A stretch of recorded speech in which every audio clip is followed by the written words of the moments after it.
Bonjour, c'est le troisième cours de chimie sur les solides cristallins.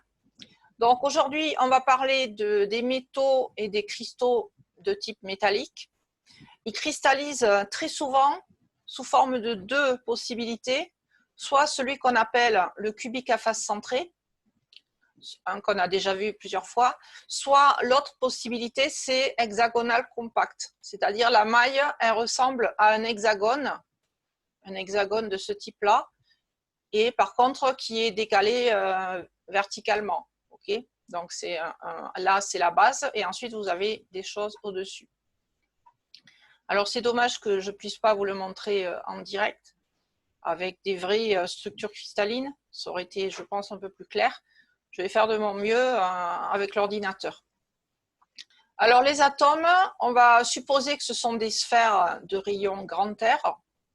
Et quand les atomes sont en contact, vous voyez ici, c'est comme si on avait des balles de tennis le plus près possible les unes des autres. À chaque fois, on va avoir une structure en hexagone. Et la distance entre deux atomes, même si là, on voit qu'ils sont en contact, la distance, par convention, on va dire que c'est la distance entre les noyaux des atomes. Et donc, la distance entre deux, ce sera 2 fois le rayon. Et en fait, c'est comme ça qu'on définit le rayon métallique. On regarde la distance entre les noyaux. Ça se fait avec les rayons X, la diffraction. On l'a vu la dernière fois, la relation de Bragg. Et donc, par diffraction, on trouve la distance entre les noyaux. En divisant par 2, on a la valeur du rayon métallique. Et sachez qu'en fonction du type de cristallisation, le rayon, il peut changer un petit peu. Donc, soit vous avez cubique à face centrée, soit vous avez hexagonal. Et le rayon, il peut varier en fonction des structures-là. On l'avait vu dans le cas du fer. Le fer, dans le réseau cubique centré ou dans le réseau cubique à face centrée, on avait un rayon différent. C'était à peu près le même ordre de grandeur, hein, moins de 5% d'écart, mais quand même, on avait une valeur différente. Alors, le premier plan d'atomes, le plan de base, comme si vous aviez les atomes posés sur la table, ici, c'est celui qu'on va appeler le plan A. Et ensuite, on va donner d'autres lettres de l'alphabet si le plan est différent. Donc ça, imaginez, la partie bleue, c'est le plan de base des balles de tennis, par exemple. Et par-dessus, on va essayer de mettre d'autres balles qui vont former un plan supérieur, le plan numéro 2. Donc, si vous prenez un autre atome, alors c'est toujours, par exemple, si c'est le fer, c'est toujours un atome de fer, mais il va être sur le plan au-dessus. Donc, on va attribuer, vous voyez que là, en dessous, on a des couleurs. A, c'est bleu, B, c'est violet et C, c'est vert. Donc, cet atome-là, imaginez qu'on veuille le poser au-dessus du plan. Donc, vous allez dire, je vais le mettre en plein centre. Si vous le posez exactement sur un atome, ils vont être en contact, certes, mais la balle, elle aura juste un point d'appui au sol et elle va basculer, elle va tomber en fait dans le trou, le creux que forment 3 balles en contact. Donc les atomes, c'est pareil. Quand vous allez vouloir poser un atome sur le plan B, juste au-dessus du plan A, le plan B c'est en violet, il va se placer posé sur 3 atomes du plan A. Donc un deuxième atome, il va se placer ici, posé sur 3 atomes du plan A, et encore un autre, il va se placer ici. Et on voit que le plan B, lui aussi, si on mettait suffisamment d'atomes, lui aussi, il formerait un hexagone. On le voit sur le dessin ici.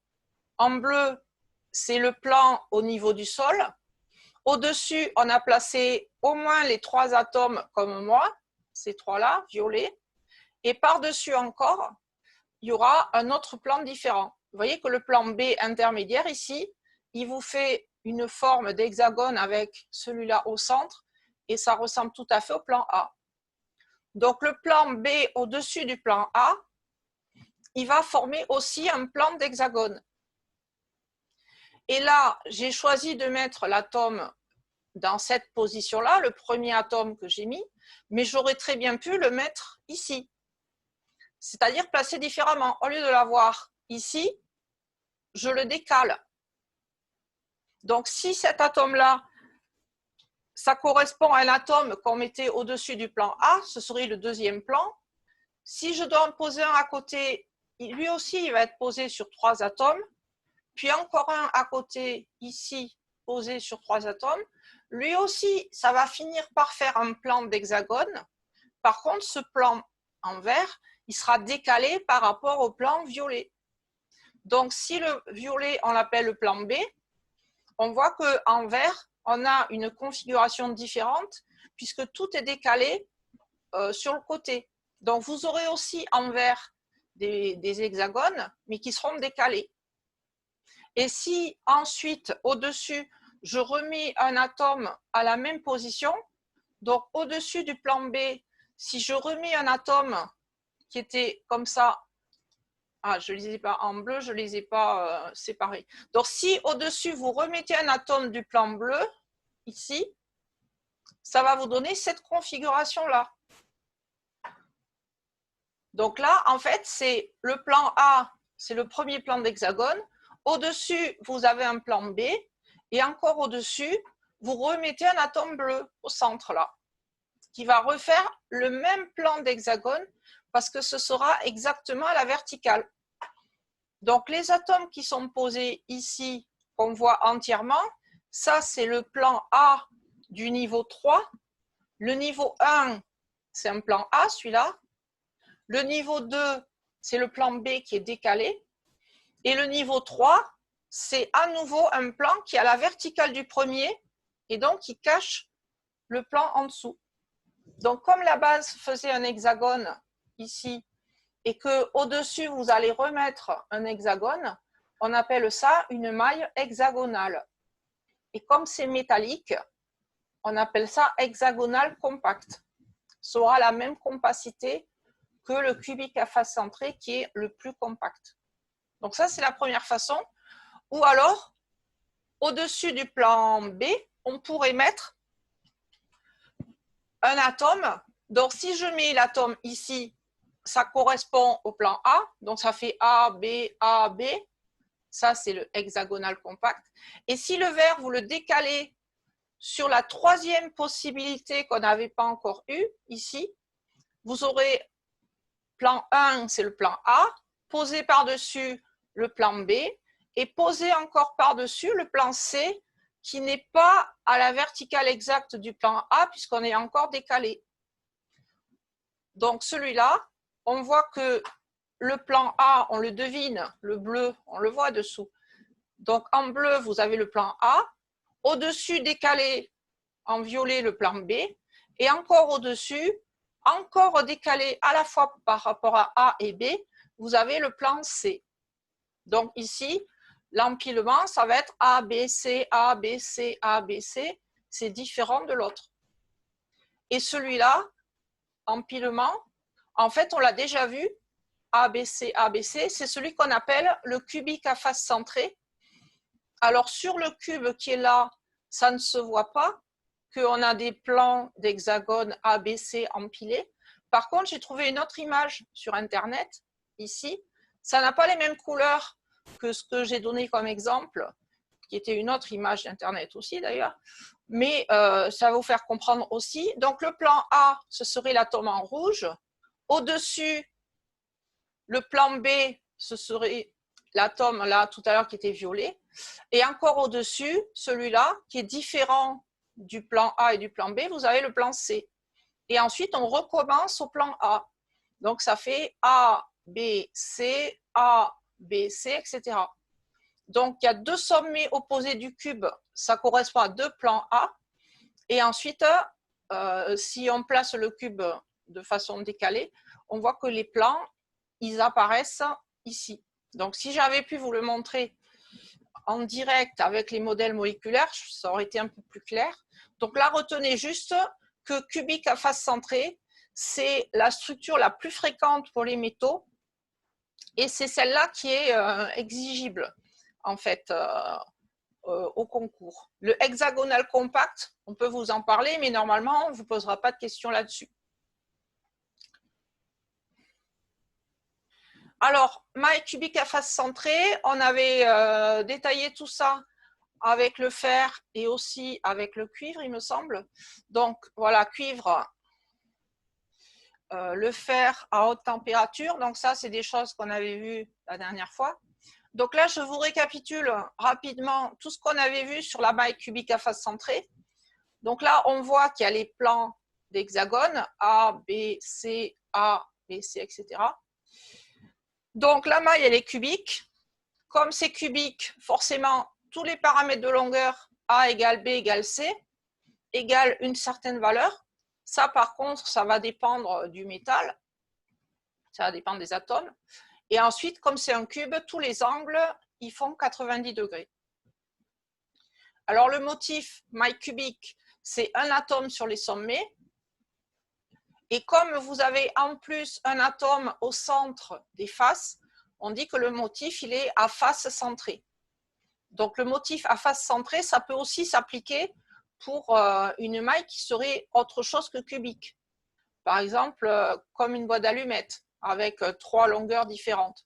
On pourrait avoir un motif à face centrée, donc il faut bien dire que c'est cubique à face centrée.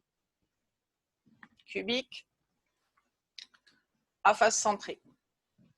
Donc les atomes, ils sont sur les sommets du cube, ça c'est obligé, et au centre des faces, et il n'y en a pas au centre de la maille. On le voit sur ce dessin, en plein centre du cube, ici, il y a un trou, du vide. Et c'est là, par exemple, que pourrait se loger un atome différent. Et c'est ça qui explique notamment les pierres précieuses, la couleur des pierres précieuses, parce qu'elles ont au centre un élément différent. Par contre, les pierres précieuses, ce n'est pas du métal, hein, donc ça ne va pas marcher sur la maille métallique, mais je vous avais déjà parlé d'éléments qui pouvaient se retrouver à l'intérieur d'un réseau. Alors ensuite, sur le cube, on a un critère de longueur. Alors, je vais récupérer la flèche ici sur ce dessin. Donc, A racine de 2, c'est la diagonale d'une face, de là à là. Ici, vous avez A. En diagonale, la diagonale sur une face, vous avez A racine de 2. Et la grande diagonale du cube, de là à là, c'est-à-dire d'un sommet à l'autre opposé, du rouge au rouge, la distance, c'est A racine de 3. Donc, pour l'instant, ce qui m'intéresse ici, c'est A racine de 2 et on dira qu'on a 4 fois le rayon. Alors là, ça ne se voit pas sur ce schéma. Par contre, ici, on peut le comprendre plus facilement. Si je pars de là à là, donc ici, de là à là, je suis d'un sommet à un autre. Donc, on a bien A racine de 2. On a un premier rayon. Ensuite, on traverse complètement le bleu du centre. Donc, ça fait un diamètre. Ça fait 2 fois le rayon. Et encore le rayon du jaune. Donc, A racine de 2, la diagonale d'une face, ça fait 4 fois le rayon. Et c'est grâce à ça qu'on trouve la valeur du rayon. Donc, par la diffraction des rayons X, on va trouver la valeur A, la distance entre les plans. Et ensuite, avec la relation A racine de 2 égale 4R, on en déduit la valeur du rayon. Voilà, A racine de 2 sur 4. Ensuite, je vous avais parlé des 3 critères à connaître. Le premier, c'est la coordinance. Je ne sais pas qu'est-ce que j'ai fait. La coordinance, c'est le nombre d'atomes en contact avec un atome donné. Donc là, on avait vu la dernière fois que pour un atome donné, par exemple celui-là, il y a 4 atomes en contact, les 4 sommets de la face sur lequel il est. Donc ça, c'est 4 atomes dans un plan donné. Et ensuite, il y a 2 autres plans. Vous avez le premier plan horizontal avec ces 2 atomes qui sont dans le même cube, mais il y aura aussi 2 atomes devant. Donc, il y a 4 atomes aussi dans le plan horizontal. Et ça, c'est le premier plan vertical, mais il y a un deuxième plan vertical qui passe par cet atome, celui-là, et les 2 qui sont au centre de la maille qui est en avant, le troisième plan. Donc, il y a 4 atomes à chaque fois dans 3 plans différents. Donc, ça fait 12 atomes voisins par rapport à un atome donné. Alors ça peut se retrouver, ce chiffre aussi, sur le plan d'hexagone. Vous prenez l'atome bleu central, ici. Vous voyez qu'autour de lui, il est en contact direct avec son hexagone, c'est-à-dire il y en a 6. Et ensuite, posé sur l'atome central, qui est bleu, vous avez les 3 atomes violets. Donc, ça fait 3 de plus. Donc, on était à 6 plus 3, ça fait 9. Et en dessous du plan A, soit vous avez un autre plan B, si on est sur ce motif-là, soit vous avez un plan différent. Mais de toute façon, que ce soit un plan B ou un plan C qui soit en dessous, il y a toujours 3 atomes en contact. Donc, il y a 6 atomes dans le même plan, plus 3 au-dessus, plus 3 en dessous. Et ça fait 12 à nouveau. Donc, la coordinance, le nombre d'atomes en contact, ça fait 12, la valeur maximum.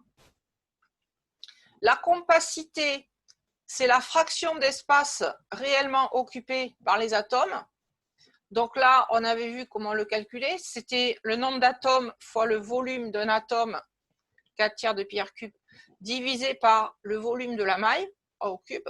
Donc on trouvait 74%, 0,74. Et cette valeur de compacité, ce sera la même pour le cubique à face centrée ou le hexagonal compact. Puisque là, vous avez uniquement des atomes qui sont posés différemment, mais ils sont aussi proches les uns des autres, qu'on soit dans la configuration ABC ou dans la configuration AB-AB. Donc, on a une même valeur de compacité. Et le dernier critère, c'était la masse volumique. Donc, la masse volumique, c'est la masse des atomes divisée par le volume de la maille. La masse des atomes, c'est le nombre d'atomes fois la masse molaire d'un atome. Et comme c'est une masse molaire, on divise par le nombre d'Avogadro. Donc, Nm sur nombre d'Avogadro, ça c'est la masse dans la maille. Et le volume de la maille, tout seul, c'est A au cube. Donc finalement, vous avez cette valeur-là, qui en général est plus grande que 1000, puisque 1000 kg par mètre cube, c'est la masse volumique de l'eau, et les métaux, en général, ils sont plus denses. C'est-à-dire, si on les met dans l'eau, ils coulent. Donc, on doit trouver une valeur plus grande. Pour le fer, je crois que c'était à peu près 8000 à 9000, ok, l'ordre de grandeur. Alors maintenant, je vais vous parler des sites interstitiels. Alors, je m'aperçois qu'interstitiel, je l'écris des fois avec un C et des fois avec un T. Et je ne sais plus du tout, je pense que c'est avec un C quand même. Hein. Ouais, je ne sais plus du tout comment ça s'écrit. De toute façon, le dictionnaire, il ne connaissait pas le mot. Donc, bien. Donc, peu importe comment il s'écrit, on va le prononcer. Alors, ce qu'on appelle un site interstitiel, c'est un trou, un espace vide qui est entre les atomes du réseau métallique. Donc, vous voyez que là, vous avez le réseau cubique à face centrée, dessiné ici, donc un métal donné, par exemple du cuivre ou du fer. Et à l'intérieur, en plein centre, on a dit qu'il n'y avait pas d'atome. Et donc, s'il n'y a pas d'atome, c'est que... Ah, interstitiel, c'est avec un T. Ah, il y en a un qui a cherché. Merci, Alexandre. Du coup, c'est avec un T. En plein centre de la maille, vous avez un trou. Et donc, il va y avoir un atome différent qui pourra s'y loger. Donc, vous voyez, ici, en plein centre, le site qui est rouge, c'est celui qu'on va appeler un site octaédrique. Donc, c'est le premier que je vais vous détailler. Donc, le site octaédrique, on voit que les atomes autour, si vous considérez uniquement la forme rouge ici, donc les atomes autour, il y en a 6, puisque ça correspond aux 6 faces d'un cube. Un dé, il est numéroté de 1 à 6, normalement un dé classique. Donc, il y a un centre, au centre de la maille, il y a un trou qu'on appelle un site octaédrique. Alors, octaèdre, c'est parce qu'en rouge, la bipyramide à base carrée, elle a 8 faces vers l'extérieur. On ne compte pas le plan central. Donc, il y a 4 faces sur le haut et puis 4 faces en dessous. Donc, on appelle ça un octaèdre. Il y a 8 faces. Octa, ça veut dire 8. Et donc, on appelle ça un site octaédrique. Alors, combien y en a-t-il dans une maille cubique à face centrée? Il y a celui qui est au centre. Celui-là, c'est le plus facile à voir. Il a 6 atomes autour. Mais ce qui est moins facile à voir, c'est qu'il y en a aussi sur les arêtes. La maille cubique à face centrée, quand on la dessine, on fait uniquement les atomes de la maille, mais vous savez que les atomes, il y en a aussi à l'extérieur de la maille à perte de vue. Donc, il existe à côté de cette maille, ici, une autre maille et en dessus aussi. Et donc, si vous prenez un atome qui est sur une arête du cube, enfin, ici, la place, la position, il n'y a rien, donc c'est un trou aussi. Et on voit que dans la maille qui existe, il y a 4 atomes en contact, les 2 des sommets et puis 2 faces adjacentes. Et si on regarde les atomes qui seraient dans des mailles à l'extérieur, il y en a un ici dans le cube qui est latéral et un sur le cube qui est au-dessus, un atome. Et donc, si vous prenez une arête du cube, vous avez aussi un site octaédrique. Donc, on va compter en tout combien il y en a. Donc, il y en a un au centre de la maille, au centre du cube, ici. Alors, celui qui est au centre du cube, il compte que pour 1, puisqu'il est dans la maille et il n'est pas partagé avec une autre maille. Par contre, celui qui est sur une arête, lui, il va être partagé en plusieurs cubes. Vous avez le dessin ici. Donc, s'il est sur une arête, là, il va être partagé dans le cube qui est ici, mais aussi dans des cubes qu'il y a autour. Et donc, sur une arête, on avait vu la dernière fois que c'était partagé en 4. Donc, le nombre de sites interstitiels octaédriques, il y en a un en plein centre de la maille. Et les arêtes du cube, il y a 12 arêtes. Si vous regardez bien là, il y en a 4 sur la partie supérieure. Il y en a 4 sur les arêtes verticales du cube. Et il y en a 4 sur la base inférieure. Donc en tout, il y a 12 arêtes du cube. Et elles sont partagées en 4. Parce qu'une arête, elle est commune à 4 cubes. Ça se voit ici, si vous regardez les petits cubes. Une arête, elle est commune entre les 4 cubes qu'il y a autour. Alors ensuite, l'étude de la position des atomes.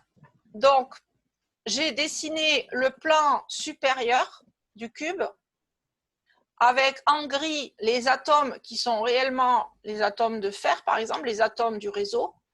Et en rouge, normalement, il n'aurait rien dû avoir, mais c'est un atome qui aurait pu se mettre dans le trou laissé par les atomes du réseau. Donc, si je suis sur le sommet du cube, je pourrais mettre 4 atomes ici, un sur chaque arête. Et on voit que ces atomes qui sont dans les trous laissés par le réseau, il faut qu'ils soient plus petits que les atomes du réseau qui sont en gris ici. Donc là, j'ai enlevé tout ce qui dépassait. On appelle ça un plan de contact, puisque vous avez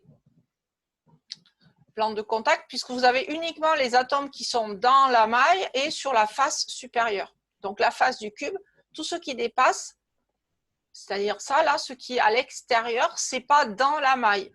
Donc, quand on vous demande un plan de contact, on se limite à dessiner uniquement le carré, qui est le carré supérieur ici. Donc, petit a, c'est l'arête qui va de là à là. Et si je m'arrête à a sur 2, vous voyez, je me suis arrêtée au milieu ici. A sur 2, ça va être égal à quoi? Ça va être égal au rayon R de l'atome gris plus le rayon R de l'atome en rouge qui est le trou dans lequel peut venir un atome, un site octaédrique. Donc A sur 2, c'est le rayon du cube plus le rayon maximum d'un atome qui peut venir à l'intérieur. Donc finalement, si vous voulez savoir calculer RO, rayon octaédrique, le rayon de l'atome qui pourra venir dans le site octaédrique, il suffit de prendre la relation ici et d'enlever R des deux côtés, A sur 2 moins R.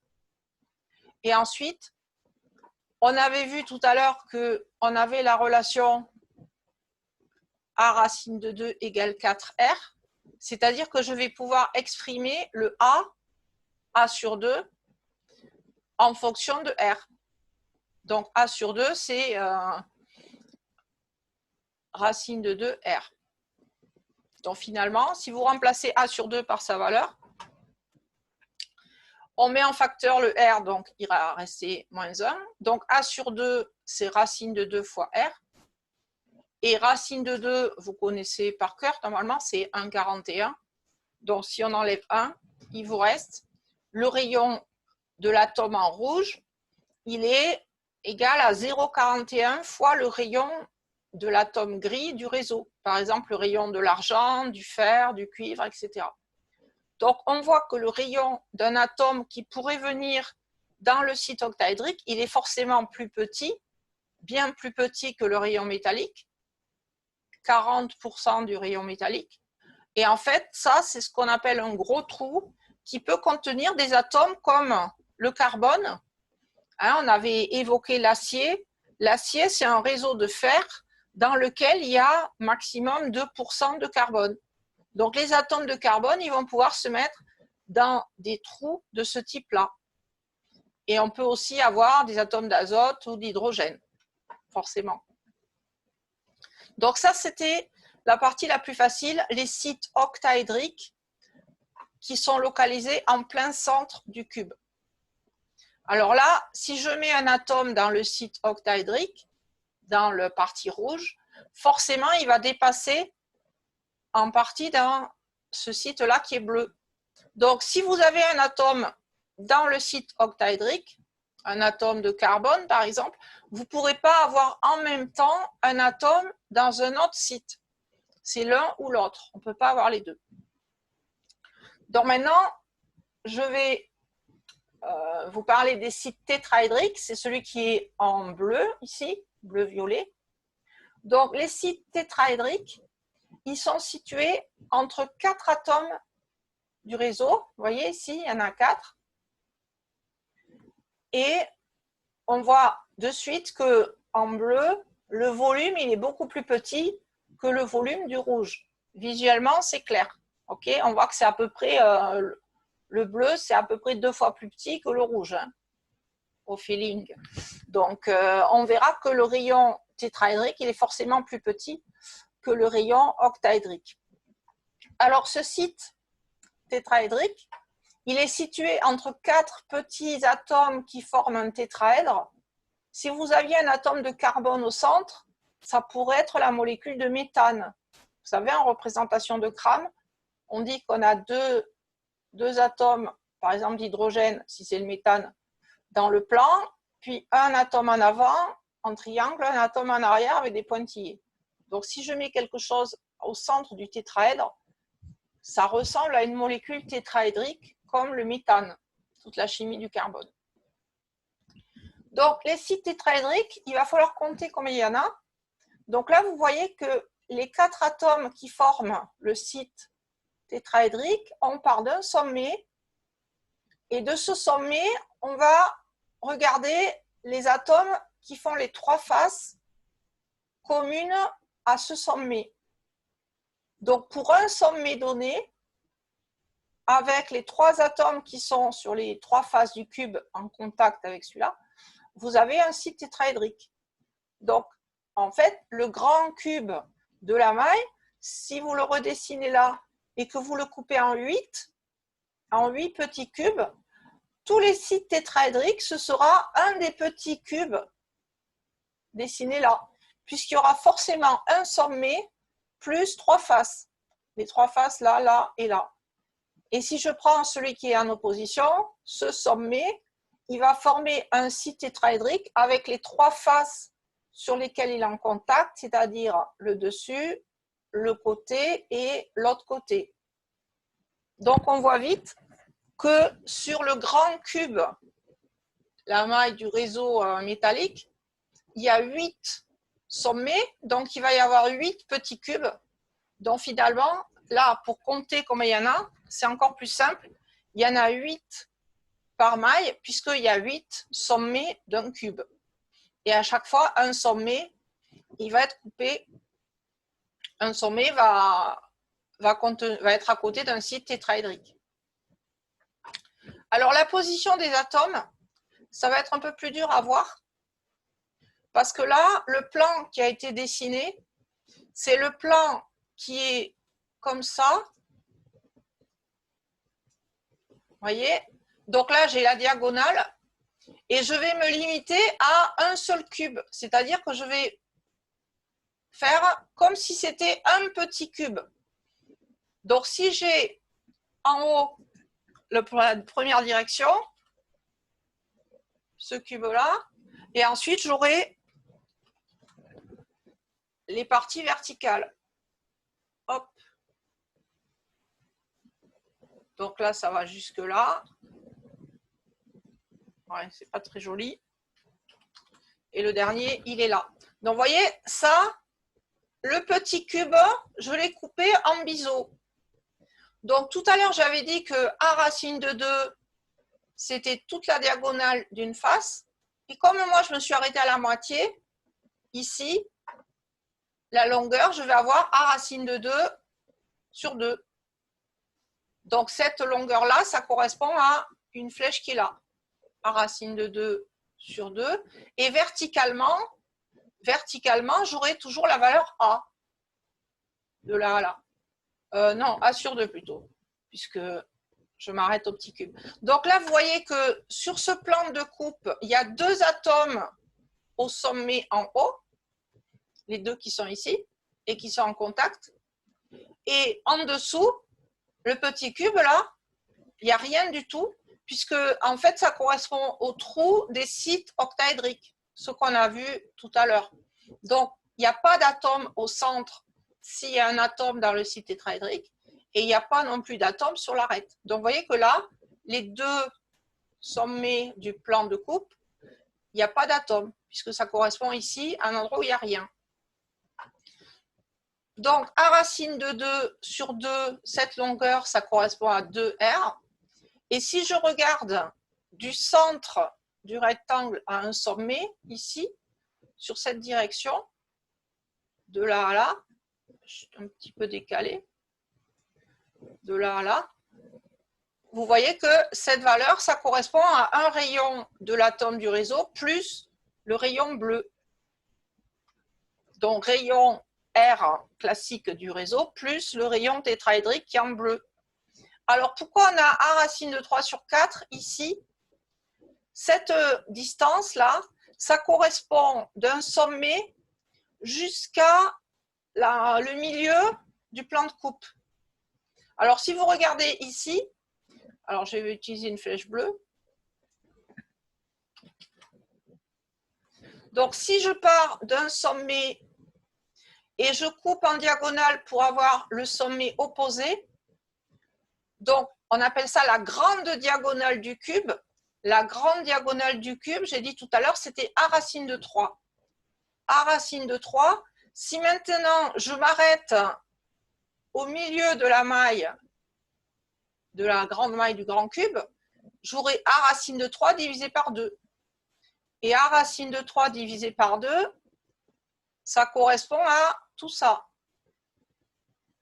Vous voyez, je pars du sommet et je m'arrête là où il n'y a rien. Donc ça, que vous avez aussi ici, A racine de 3 sur 2, ça correspond d'un sommet du cube jusqu'au milieu de la maille, c'est-à-dire l'autre côté du plan de contact. Donc A racine de 3 sur 2. Et si je m'arrête au milieu de la maille, c'est-à-dire je divise encore une fois par 2, en rouge, ici, on aura A racine de 3 sur 4. Donc là, j'ai encore coupé en 2. et je m'arrête au milieu de la petite maille, du petit cube, au milieu du petit cube. Donc de là à là, au milieu du petit cube, vous avez A racine de 3 sur 4 égale à rayon plus rayon tétraédrique. Donc pour connaître la valeur du rayon bleu, c'est-à-dire la valeur du rayon pour qu'un atome puisse rentrer dans le site tétraédrique, on veut isoler RT. Donc il suffit de soustraire R. Donc ça fait A racine de 3 sur 4 moins R. Ensuite, ce qu'on va faire, c'est qu'on va remplacer A par sa valeur. Donc on avait vu que A est égal à 4R sur racine de 2. A égale 4R sur racine de 2. Et si vous avez A sur 4, A sur 4, c'est comme si c'était R sur racine de 2. Donc finalement, quand vous remplacez dans la formule, ça va faire racine de 3 sur racine de 2. Racine de 3 sur racine de 2, on peut l'écrire racine de 3 demi. On fait rentrer les deux termes dans la racine. Moins celui qui est un facteur, moins R. Et quand vous faites le calcul ici, on trouve que le rayon d'un atome qui pourrait rentrer dans ce site tétraédrique, c'est 0,22 R, c'est-à-dire 22% du rayon du réseau normal. C'est-à-dire il faut qu'il soit à peu près 5 fois plus petit. Et pour comparer avec tout à l'heure, je vous ai dit, à vue de nez, on voit que le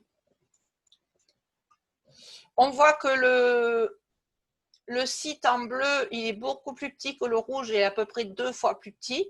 Et ça correspond à ce qu'on a. 0,22, c'est quasiment la moitié de 0,41.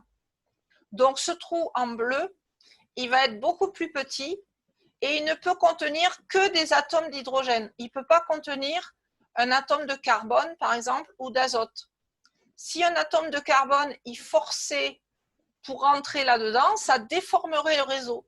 C'est-à-dire que cet atome du sommet, il serait décalé à l'extérieur. On n'aurait plus un cube, on aurait quelque chose qui est déformé. Mais les atomes d'hydrogène, ils peuvent contenir. Donc les atomes d'hydrogène, mais aussi la molécule H2 de dihydrogène. Donc si vous avez du dihydrogène dans une bonbonne en acier, avec du fer et du carbone, les molécules H2 de dihydrogène, elles sont au début à l'intérieur du récipient. Elles vont pouvoir se faufiler. Ici, de ce côté-là, vous avez l'intérieur du récipient et de l'autre côté, c'est l'extérieur. Les molécules H2, elles vont se faufiler dans les sites tétraédriques, puis passer dans le site octaédrique et se faufiler à nouveau dans un site tétraédrique de l'autre côté. Et de proche en proche, en fait, il va y avoir une fuite. C'est-à-dire que la bouteille d'hydrogène, l'hydrogène va réussir à sortir de la bouteille en passant alternativement par les sites tétraédriques, puis octaédriques, puis tétraédriques, etc. Et donc, le dihydrogène, on a beaucoup de mal à le stocker parce que les bouteilles, même en acier très épais, les bouteilles, elles fuient. Elles ne fuient pas au niveau du bouchon, elles fuient au niveau du récipient. C'est l'acier qui laisse passer l'hydrogène. Donc, pour stocker l'hydrogène, on a trouvé une solution, c'est le mettre sous très forte pression afin qu'il soit liquide. Et quand l'hydrogène il est liquide, vous savez que les atomes ils sont à peu près 1000 fois plus compactés. Et bien dans ce cas-là, on arrive mieux à le stocker. Et souvent dans les bouteilles, on met des nanotubes de carbone pour que les atomes d'hydrogène aillent s'accrocher au carbone et n'aient pas envie de sortir. Voilà. C'est pour ça que les voitures à hydrogène, les voitures qui marcheraient à la pile à combustible, pour l'instant, on n'arrive pas à les commercialiser parce qu'en fait, c'est dangereux.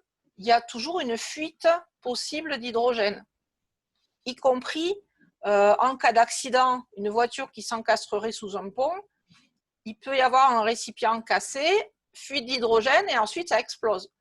Donc c'est extrêmement dangereux. Les véhicules qui fonctionnent à pile à combustible, il y a des bus en particulier, ils fabriquent l'hydrogène au moment de s'en servir, avec notamment du méthanol. Donc, vous avez peut-être vu ça des fois sur un véhicule qui disait « je roule au méthanol ». En fait, à l'intérieur, ce n'est pas le méthanol qui est brûlé pour faire du CO2. On utilise le méthanol pour fabriquer du dihydrogène, H2, et ensuite, ça fait une pile à combustible avec H2 plus l'oxygène de l'air qu'on puise directement à l'extérieur. Voilà, mais on n'aura jamais un récipient qui contienne du dihydrogène H2 parce que ce serait trop dangereux en cas de fuite. Voilà, donc là, on a vu qu'un réseau métallique, comme de l'argent, du cuivre ou du fer, il peut contenir des atomes différents, soit des atomes à 40% de la valeur du rayon dans les sites octaédriques, ou alors des atomes plus petits, uniquement de l'hydrogène, dans les sites tétraédriques.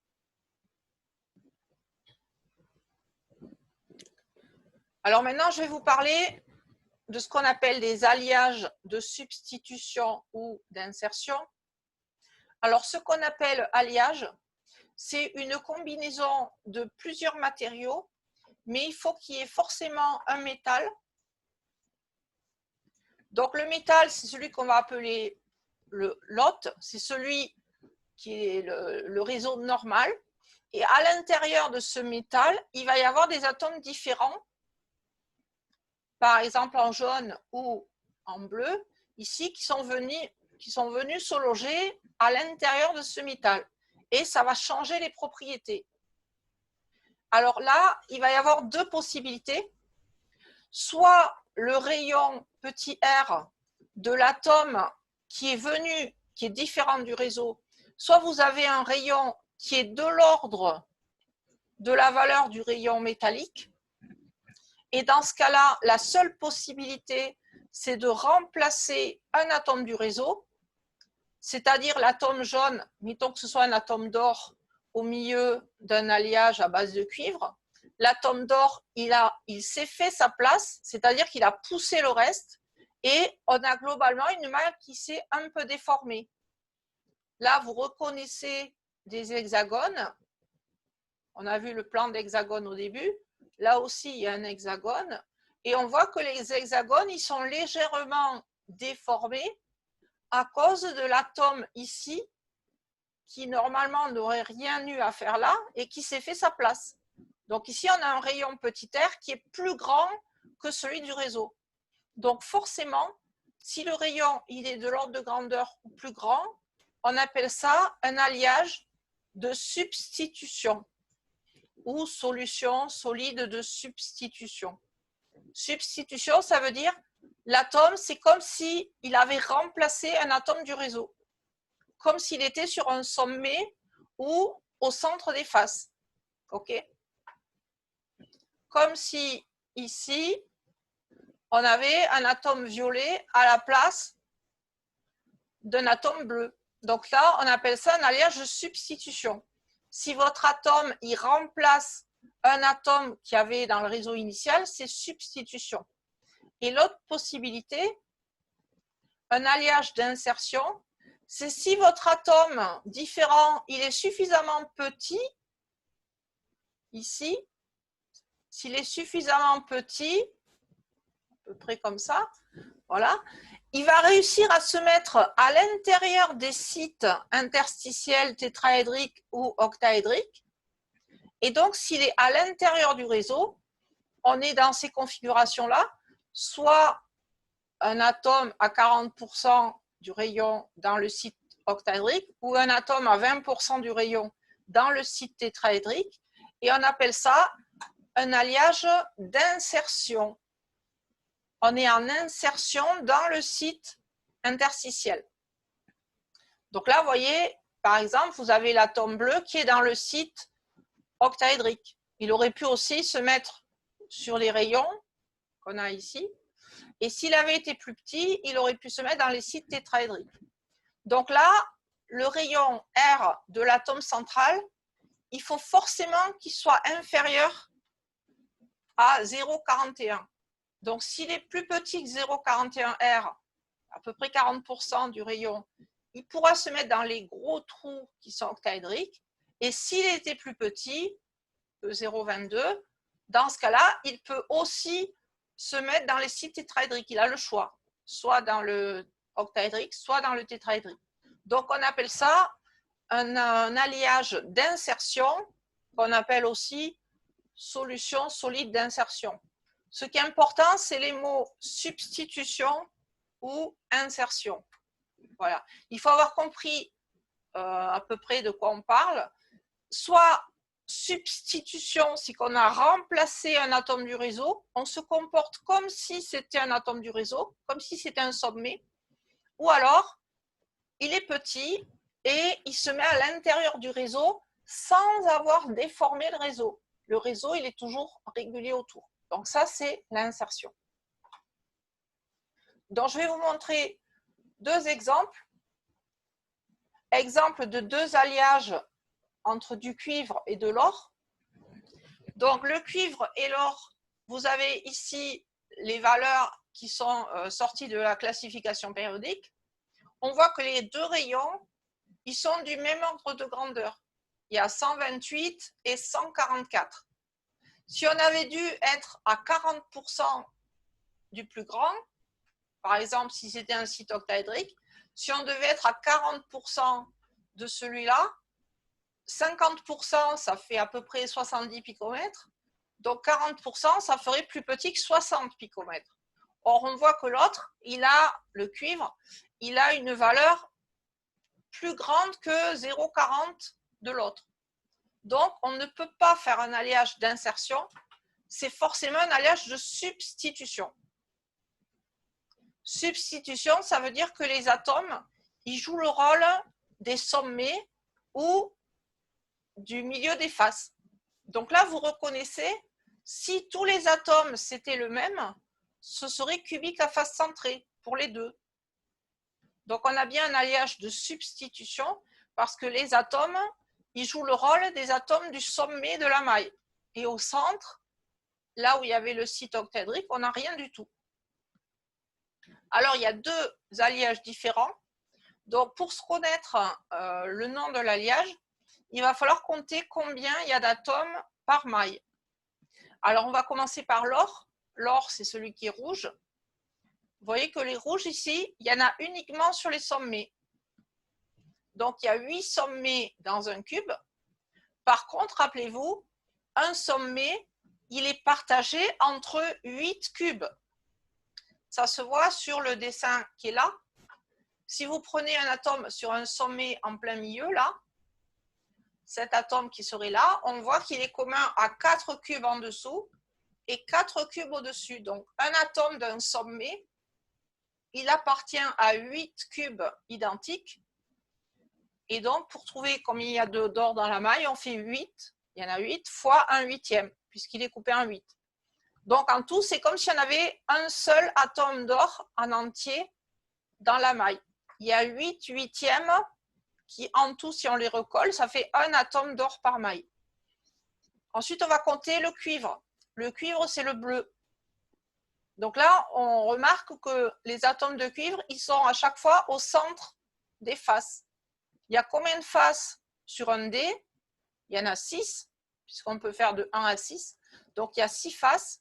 Et chaque face, ici, elle va être coupée à moitié avec la maille qu'on a et de l'autre côté, à moitié avec une maille à l'extérieur. Donc, dans cette maille, on n'a que la moitié qui compte. Donc, finalement, pour le cuivre, il y a 6 faces, mais à chaque fois divisé par 2 parce que ça fait partie de 2 mailles différentes. Donc, il y a 3 atomes de cuivre par maille. Donc, la formule brute de l'alliage, il y a un or, AU. On n'a pas écrit AU1, le 1, il est induit, et 3 atomes de cuivre. Donc, ça ferait AuCu3. C'est un peu comme quand on vous dit la formule brute du méthane, c'est CH4. CH4, en fait, c'est C1H4. Quand on ne met pas de numéro derrière, ici, par défaut, c'est 1. Voilà, donc là, il y a un or et 3 Cu. Et on retrouve qu'en tout, dans la maille, on avait vu tout à l'heure la population, dans la maille, en tout, il y a 4 atomes. Là, c'est comme s'il y avait un or et 3 cuivres. Alors, celle d'à côté, elle est un petit peu différente. Vous voyez que l'or, ça correspond au plan supérieur et inférieur. Et les atomes de cuivre, ils sont au milieu, dans un plan intermédiaire. Donc, la population, on aura toujours les 8 sommets partagés en 8. Et en plus, vous avez 2 atomes en haut et en bas, mais chacun, il est partagé en 2, puisqu'il y a la maille du dessous et celle qui est au-dessus. Et celui-là aussi, il est partagé en 2. Donc, pour l'or, on a 8 fois un huitième, c'est le premier, correspond au sommet. Et ensuite, il y a 2 atomes pour les bases, fois un demi. Donc, ça fait 2 atomes d'or. Et pour le cuivre, forcément, comme en tout, il y en a 4. Cubique à face centrée, c'est 4 atomes. Là, forcément, il faut qu'on trouve 2. Alors, comment on fait pour trouver 2 cuivres par maille? Vous avez 4 faces occupées par le cuivre, 4. Mais comme c'est sur une face, c'est partagé aussi avec le cube qui est à l'extérieur. Donc, on a 4 fois un demi et ça fait bien 2 cuivres par maille. Donc là, on a quoi comme formule brute? AU2, CU2, ça c'est ce qu'on a dans la maille. Et en fait, vu qu'on a le même nombre, le même coefficient stoichiométrique, ce n'est pas une formule brute comme une molécule là. Vous vous rappelez que c'est un ensemble d'atomes qui peut aller jusqu'à 10 puissance 18. Donc là, on peut simplifier en disant juste AUCU. Voilà. Donc ça, c'est des exemples. Alors pour finir, les 2 derniers paragraphes qui restent, enfin ce dernier paragraphe plutôt, il y a 2 parties, c'est plus posé comme une approche documentaire où on vous pose des questions et vous devez trouver les réponses. Alors ce qu'on appelle les solides macro-covalents, macro ça veut dire beaucoup, et covalent c'est qu'il y a des liaisons covalentes à l'intérieur. Donc au lieu d'avoir des atomes distincts sur chaque sommet, on va avoir des molécules. Au lieu d'avoir ici un atome d'or ou un atome de cuivre, on aura une molécule d'eau. Donc l'eau, elle peut cristalliser de différentes façons, jusqu'à 14 façons. Il y a 14 possibilités pour l'eau de cristalliser. Évidemment, à l'état solide. Quand elle est à l'état liquide ou gazeux, on ne parle pas de cristallisation. Donc là, vous avez un diagramme où vous avez la température en degrés Celsius, c'est plus simple pour vous, et par rapport à la pression. Donc, vous avez un certain nombre de valeurs pour la glace, et on trouve aussi toutes sortes de structures différentes, des mots que je vous avais évoqués, mais que je n'ai pas développé plus. Orthorhombique, c'est quand c'est comme une boîte d'allumettes, des angles à 90 degrés, mais des longueurs toutes différentes. Tétragonal, c'est orthorhombique, mais il y a 2 longueurs identiques. Monoclinique, c'est le pire. Les angles, ils sont différents de 90, les longueurs sont différentes, toutes les valeurs ABC, alpha, bêta, gamma sont différentes. Donc ça, c'est l'enfer. Donc celle-là, on ne vous la posera pas. Tétragonal centré, c'est comme une boîte d'allumettes avec 2 côtés identiques et en plus un atome au centre. Vous voyez qu'il y a de quoi faire. Et puis, finalement, la variété la plus simple, c'est la glace 3, donc celle qu'on vous décrit ici. Donc, ce n'est pas à retenir par cœur. Par contre, sur un dessin comme ça, vous devez être capable de répondre à des questions. Voilà, donc la variété la plus simple, ça ressemble à une cubique centrée. Donc, vous voyez que là, les atomes qui sont dessinés en orange, en fait, c'est des molécules d'eau. Ça, c'est H2O. Chaque point, c'est H2O, H2O, H2O. Et les atomes d'oxygène, avec les molécules d'eau, elles occupent aussi la moitié des sites tétraédriques. Les sites tétraédriques, on a vu tout à l'heure, je vous les remontre. les sites interstitiels tétraédriques, c'est ceux qui sont dans les 8 petits cubes là. Vous voyez qu'il y a 8 cubes, il y en a 4 en haut, 4 en bas. Et bien dans la structure de la glace, au lieu d'occuper les 8 sites tétraédriques, on va en occuper que 4, mais en alternant 2 dans un sens et 2 dans l'autre. C'est-à-dire qu'à chaque fois, il y en a 1 sur 2 qui est occupé, 1 sur 2 qui est vide. Donc ici, ça va correspondre à cette structure-là. Donc, vous les voyez, les petits cubes, on les a délimités avec les pointillés. Donc, il y a 4 petits cubes en haut, 4 petits cubes en bas. Les molécules H2O, elles font un réseau cubique à face centrée. Et ensuite, il y a 2 petits cubes occupés ici en alternance. C'est ce qui a été dessiné en gris. C'est encore des molécules d'eau, mais elles sont dans les sites tétraédriques. Et en bas, vous voyez qu'en haut, ça fait comme ça. Et en bas, c'est l'opposition. On a les 2 cubes en alternance, dans l'autre sens. Donc, à chaque fois qu'on va avoir un cube sur 2 occupé.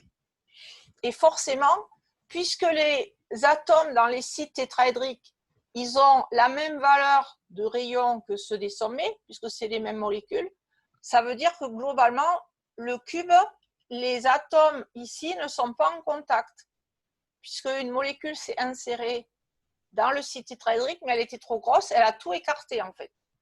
Voilà, donc c'est une structure qui n'est pas compacte. C'est pour ça d'ailleurs que l'eau flotte, la glace flotte au-dessus de l'eau liquide, parce que comme les molécules elles sont écartées les unes des autres, ça rend le solide moins dense que les molécules d'eau liquide normales. C'est pour ça que la glace moins dense, elle flotte. Ça fait des icebergs et les ours ils peuvent aller dessus, ou les phoques. Alors on vous demande dans l'activité, par rapport à cette structure-là, identifier les liaisons covalentes, liaison Van der Waals et liaison hydrogène. Et ensuite expliquer pourquoi la glace est moins dense que l'eau liquide. Alors ça déjà, je l'ai dit. Donc pourquoi c'est moins dense? Donc ça, je peux le faire apparaître puisque je l'ai dit. La glace, elle est moins dense que l'eau liquide parce que quand les molécules H2O elles cristallisent sous forme solide et que ça respecte un cubique à face centrée avec un site tétraédrique sur 2, forcément les molécules elles vont être écartées les unes des autres, plus écartées que l'eau ne le fait dans un liquide normal. Et donc, comme les atomes sont plus écartés les uns des autres, c'est moins dense et du coup, ça flotte. Alors, identifier les liaisons covalentes. Les liaisons covalentes, c'est les liaisons entre des vrais atomes. Donc, on vous a dit sur ce dessin-là qu'en orange, uniquement les atomes d'oxygène sont représentés. Par contre, ici, on a zoomé sur le petit cube qui est ici. Donc, vous voyez qu'on a numéroté, il y a 4 atomes qui sont sur les sommets du petit cube. 1, 2, 3, 4, le petit cube inférieur. Et le 5e atome, c'est celui qui est dans le site tétraédrique. Enfin, c'est un pseudo-site tétraédrique parce qu'en fait, les liaisons, elles ont écarté le grand cube initial. Alors, liaison covalente, donc c'est des vraies liaisons qu'il y a dans une molécule. Donc, les liaisons covalentes, elles seront entre oxygène et hydrogène d'une même molécule H2O. Donc, la molécule ici, vous la voyez, H2O, c'est centré sur l'atome d'oxygène numéro 5. Et les 2 liaisons covalentes, ça correspond aux 2 traits simples. Donc, la liaison covalente, je me suis plantée, elle est là. Donc, ça, c'est liaison covalente.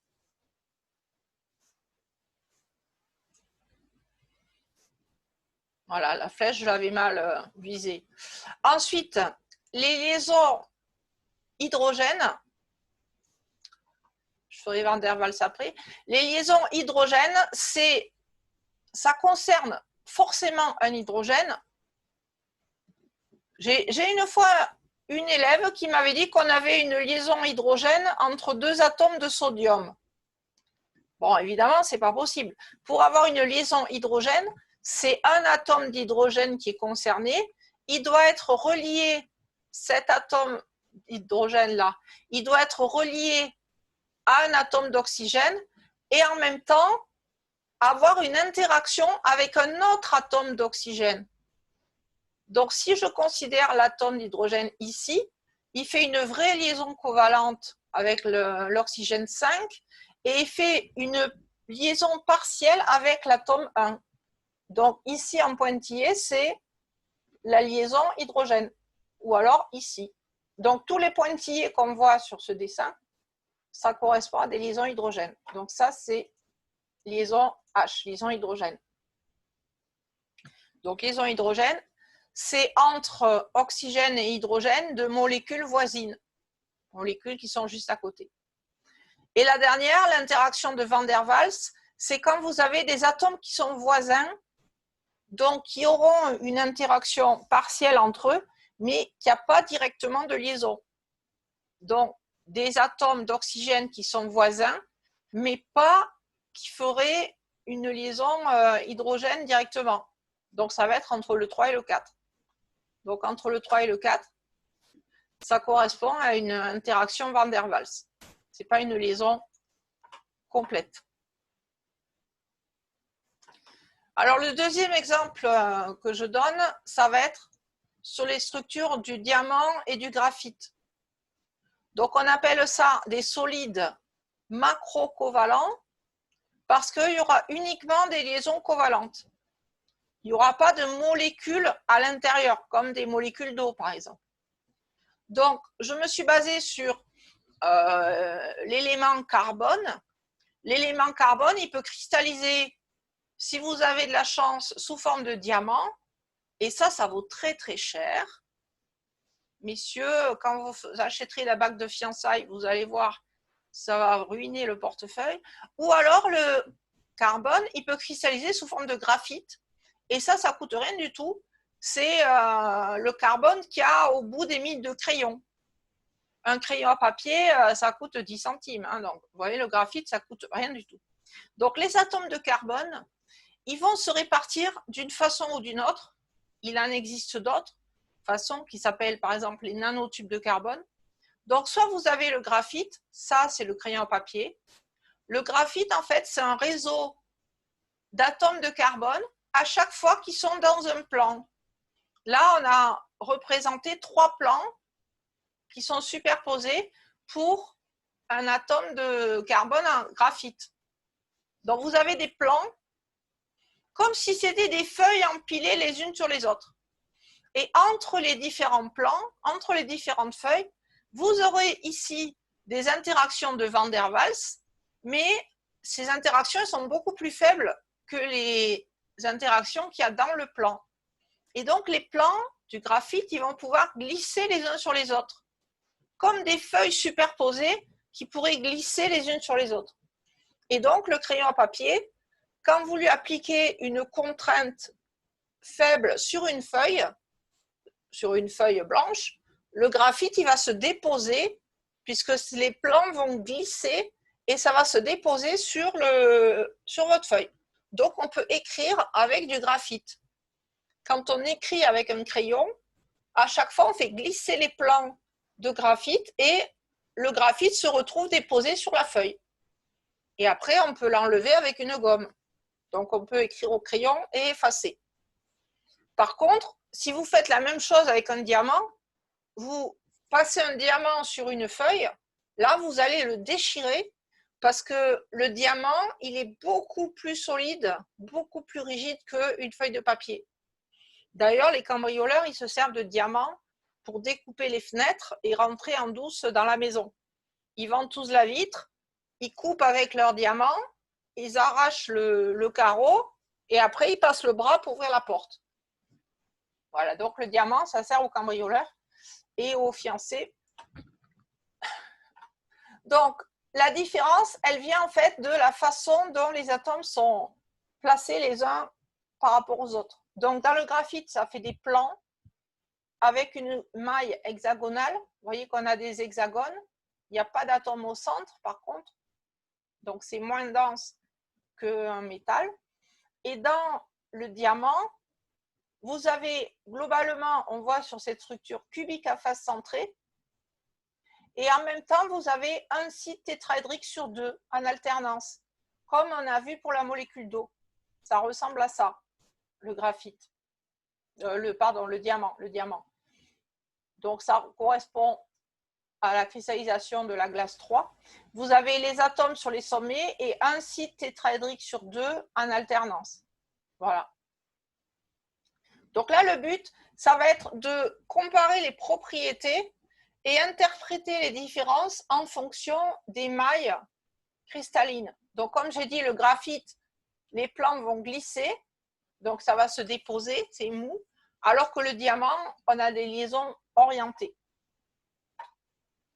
Alors, à chaque fois, il va falloir interpréter tout d'abord la conductivité. Alors, un diamant, c'est un isolant du point de vue électrique. Mais bon, vous imaginez bien qu'on ne va pas mettre des isolants de diamant dans les appareils. Ça coûterait trop cher. Donc, par contre, pourquoi c'est isolant?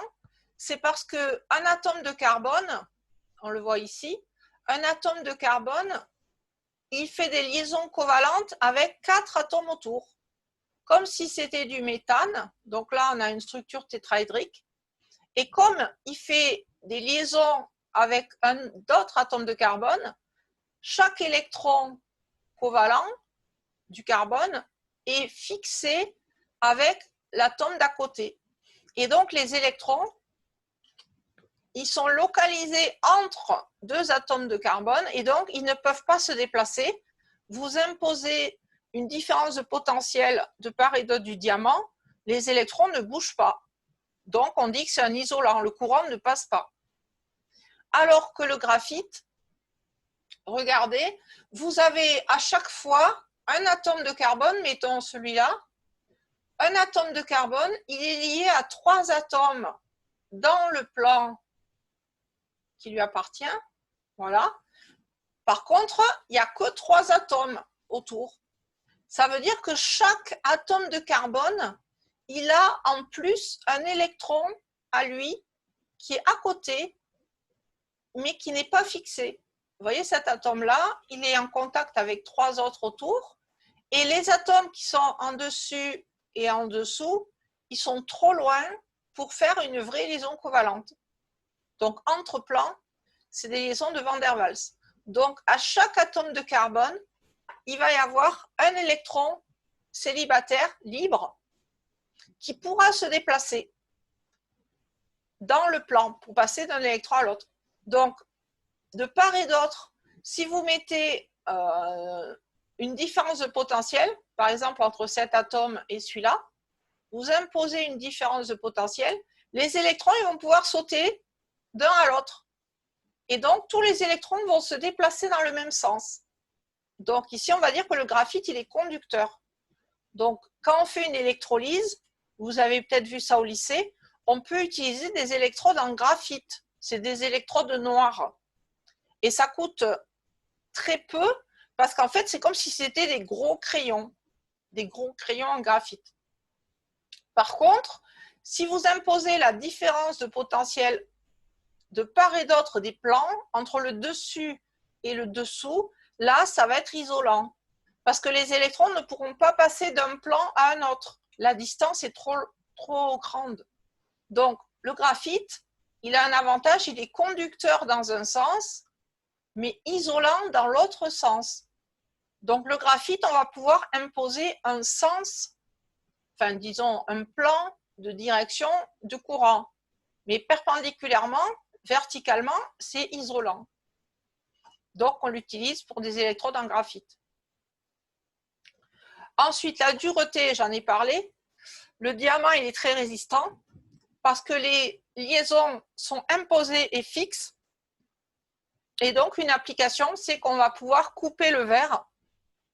Donc, soit les cambrioleurs, soit les gens qui découpent pour faire des fenêtres sur mesure, ils peuvent couper le verre avec un diamant, une lame diamant. On utilise aussi des disques diamants pour disquer le béton armé où il y a de la ferraille et tout.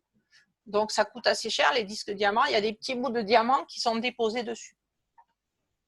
Et par contre, le graphite, il est très peu résistant, friable. C'est ce que j'ai déjà dit. Les plans, ils peuvent glisser les uns sur les autres, comme si c'était des feuilles de papier. Et l'utilisation, c'est qu'on va pouvoir écrire avec, au crayon. Donc le graphite, on l'utilise pour écrire. Les plans vont glisser. Alors la densité, c'est la division de la masse volumique du matériau par la masse volumique de l'eau. Donc, vous savez que la densité de l'eau, c'est 1. Donc, vous avez des valeurs différentes. 2,2, ça veut dire que le graphite, il coule.